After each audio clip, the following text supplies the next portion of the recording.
En el siguiente reportaje, una enorme cantidad de las poblaciones afectadas lo son porque están muy mal ubicadas y si no se reubican, no hay prevención que valga. Veamos. Angelina Chamorro saliendo del lodo el 15 de marzo pasado. Un bus interprovincial en Chosica cae al abismo un día después. O el desborde del río Guaycoloro el 15 de marzo frente a las casas aledañas y pobladores aterrados. Así es como la naturaleza, ahora por el niño costero, le reclama su espacio a una nueva Lima, mal diseñada, informal, sin planificación urbana, creciendo a la mala, sin parar. Estamos hablando de un problema que tiene más de 50 años. Por diversos motivos que van desde la reforma agraria de Velasco, el centralismo sin remedio hasta el terrorismo, la migración masiva del campo a la ciudad de millones de compatriotas le cambió el rostro a Lima y se lo sigue cambiando. Ciudad que se pobló de manera caótica, sin ningún tipo de planificación urbana, a la voluntad de quien pusiera la piedra o la estera primero, incluyendo los cerros y, por supuesto, las quebradas y los alrededores de los cauces de los ríos Rímac, Lurín y Chillón, con las consecuencias que hoy estamos viendo. Pero pasa poquito, no pasa bastante. Pero otros años ha habido... Años anteriores, siempre aquí, 20 años atrás. ¿Qué está haciendo? No, espera, están en medio del Guayco ustedes. En medio de la quebrada, mejor dicho. Me voy, pues. Me voy a trepar al cerro. Las familias llegaron a Lima y buscaron una forma de vida muy parecida a la que tenían en el Ande o en la parte selva, donde se acercan mucho a la parte de los ríos y donde desarrollan todas sus actividades alrededor del mismo. Entonces se va generando alrededor de ellos una vida y tú comienzas a ver de que ellos comienzan a hacer sus negocios alrededor del río, comienzan a tomar el agua del río, comienzan a desechar el agua hacia el río y para ellos es un tema normal y es un tema igual que como se vivía en esas épocas en provincia. Lima es ahora un monstruo de casi 10 millones de habitantes y como vemos en estas imágenes, las casas en las laderas de los cerros, la población multiplicada cercana a las quebradas y cauces de ríos sigue creciendo año tras año, inmune a cualquier control. Por lo menos 3 millones de limeños no deberían de vivir donde actualmente viven. Fue un proceso de invasión en casi un 80 o 90%. Y en otros casos se generaron urbanizaciones sin la ingeniería adecuada y se generó otra forma de vida ahí alrededor, ¿no? O sea, estamos hablando de que Lima, el Perú, es un desastre en planificación urbana, en planificación territorial. El Perú no planifica en todo su país. O sea, tenemos muy poca planificación y muy poca cultura de planificación. Caso paradigmático de esta problemática profunda es el de Angelina Chamorro, protagonista de quizá la escena más impactante, saliendo del barro, de la calamidad que estamos viviendo. Su casa y su corral estaban ubicados en el asentamiento humano Villa Nueva Navarra, que fue construido sobre una quebrada inactiva y tal como lo reveló la periodista Cecilia Valenzuela, fue la comunidad campesina de Cucuya y la Asociación Agrícola Sumac Pacha, vinculada a la ex primera dama Nadine Heredia, quienes invadieron, lotizaron y posteriormente vendieron a través de la Agrupación Ecológica del Sur estos terrenos que nunca debieron ser urbanizados.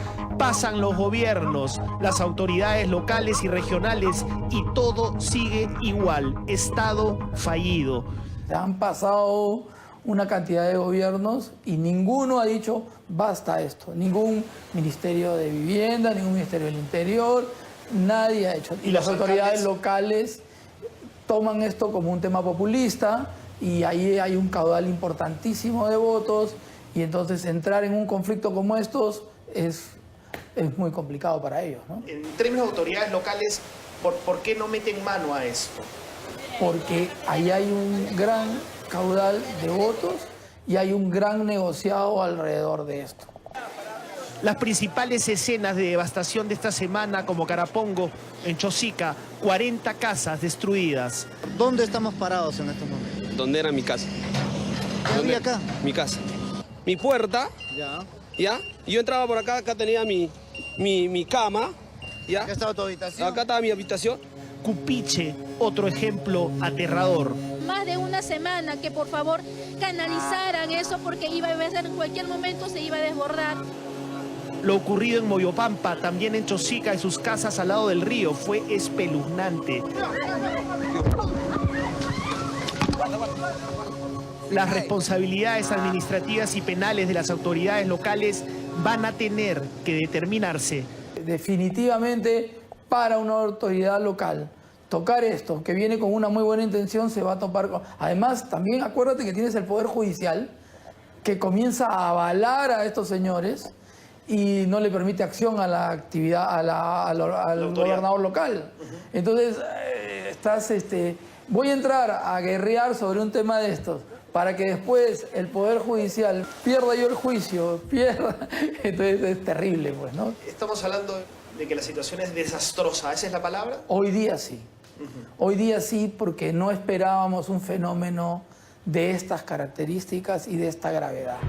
Basta con observar las zonas de desastre en Lima y sus alrededores para entender que estamos frente a una situación desastrosa que ha desnudado años de informalidad y corrupción, cuyas miles de víctimas son los más pobres. Un ejemplo clarísimo es el siguiente.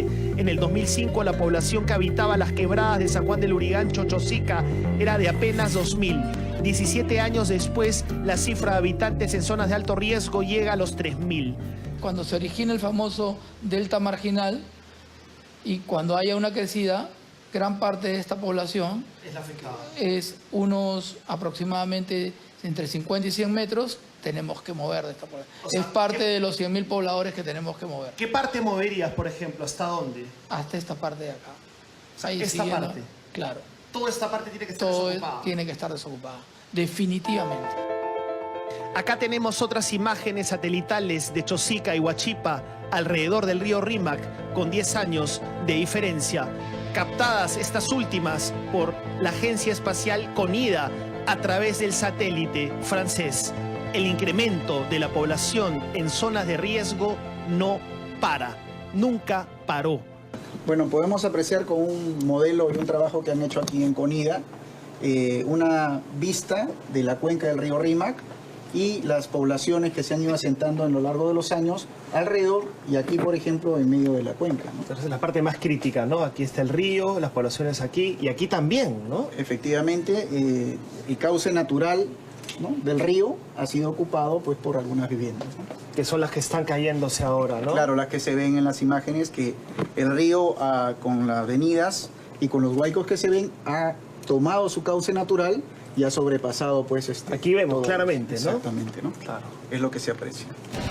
Las consecuencias solo en Lima han sido de 3.000 damnificados que lo han perdido todo y cerca de 10.000 afectados. Para que esto no vuelva a suceder, según los cálculos de los especialistas de Provesmin, tendrían que reubicarse de manera urgente al menos unas 105.000 familias, 500.000 de personas de las franjas marginales del río Rímac, Chillón y Lurín. En la Lima actual hay 500.000 de personas, unas 100.000 familias que están ocupando sitios que nunca debieron ocupar. Que nunca debieron ocupar, ¿no? Y que hay que trasladar sí o sí después de este evento lo más rápido posible. Y luego hacer un esfuerzo por trasladar otro tanto. Sin embargo, esta situación catastrófica tiene un punto de inflexión en nuestro desarrollo como país. Es ahora o nunca. Tiene que gestarse un gran pacto nacional de planificación urbana. Si las personas naturalmente desplazadas se reubican en el mismo peligroso lugar, no habremos aprendido nada. Este es el momento en que todos nos unamos. O sea, llámese del partido que sea, llámese de los colores que quiera, desde los extremos más colorados hasta los más naranjas, por ponerlo de alguna manera. Todos tenemos que poner de nuestra parte para resolver este problema. Y para resolver este problema tenemos que hacer una gran comisión de planificación, o sea, territorial, de ordenamiento territorial y de zonificación ecológica y económica urgente del país. O sea, aquí tienen que estar de acuerdo todos los políticos porque no puede haber cálculo político aquí, ¿no? Definitivamente. Aquí no puede haber ni aprovechamiento de ninguna manera, ni el sacar ventaja de esto, de ninguna forma, y ni de tomar ventaja para volverse un político importante en el país o tomar votos. Acá esto no es para votos. La situación es tan grave de que nos debemos juntar todos para dar una solución. ¿Habrá un gran plan de reubicación nacional? ¿Se puede hablar de eso? Tiene que haber definitivamente, y tenemos que respetarlo todos, las autoridades, pero también ahí necesitamos el apoyo de la población. Si la autoridad, en base a información científica, le dice aquí no puede haber construcciones, se tiene que respetar. Muchas veces irresponsablemente la población pasa la emergencia, se olvida cuando estuvo con el agua hasta la cintura y nuevamente vuelve a sentarse en el mismo sitio. Ahí, responsabilidad de las autoridades, pero también responsabilidad de la población para que la reconstrucción sea una reconstrucción que dé seguridad pensando en el largo plazo. Yo creo que este desastre que se ha generado con este fenómeno natural que ha generado tanto daño, ha sensibilizado no solamente a la población, sino a las autoridades para convencernos de una vez que tenemos que trabajar con un solo objetivo, todos juntos, para hacer obras bien hechas, obras que duren y obras que vayan en beneficio de la población. El problema es que muchos de los pobladores afectados no quieren moverse. Un ejemplo típico que estamos viendo son estas casas asentadas al lado del cauce del río Guaycoloro, al margen derecho del río Guaycoloro, asentamiento humano Villa Campoy en San Juan del Lurigancho. Observen. Y frente a una posible reubicación, estas fueron algunas respuestas. Ella, por ejemplo, es la ferretera Hilda Robles, cuya casa fue alcanzada por el lodo. He comprado mi casita. ¿Cuándo? Hace un año. Hace un año. Sí. ¿Y usted estaría dispuesta a entrar a un plan de reubicación por parte del gobierno? ¿Pero por qué? Porque esta zona pues va a ser siempre invadida por los huaicos, azotada por los huaicos. De repente voy a hacer una obra más alto, pues, porque de irme me ha costado caro este caso, una pelea, un esfuerzo. Pero si le ofrecen una lucha que he adquirido esta casita, terreno. Pero va a estar siempre afectada por los huaicos. No creo que toda la vida va a venir esto. Siempre tendrá que ser de aquí 20 años por lo menos. La ubicación no quiere mandar lejos. Acá tenemos hecho nuestra vida, negocio, por ejemplo, mi carreta. Pero te va a volver a pasar lo mismo todo el tiempo. Sí, pero ¿a dónde nos van a mandar? Nosotros ya no somos... Pero planificada acá cerca, con agua, desagüe, ¿aceptarías o no? Pero yo creo que acá también se podría arreglar el presidente. Porque por acá pasa el huaico, voy a pasar toda la vida.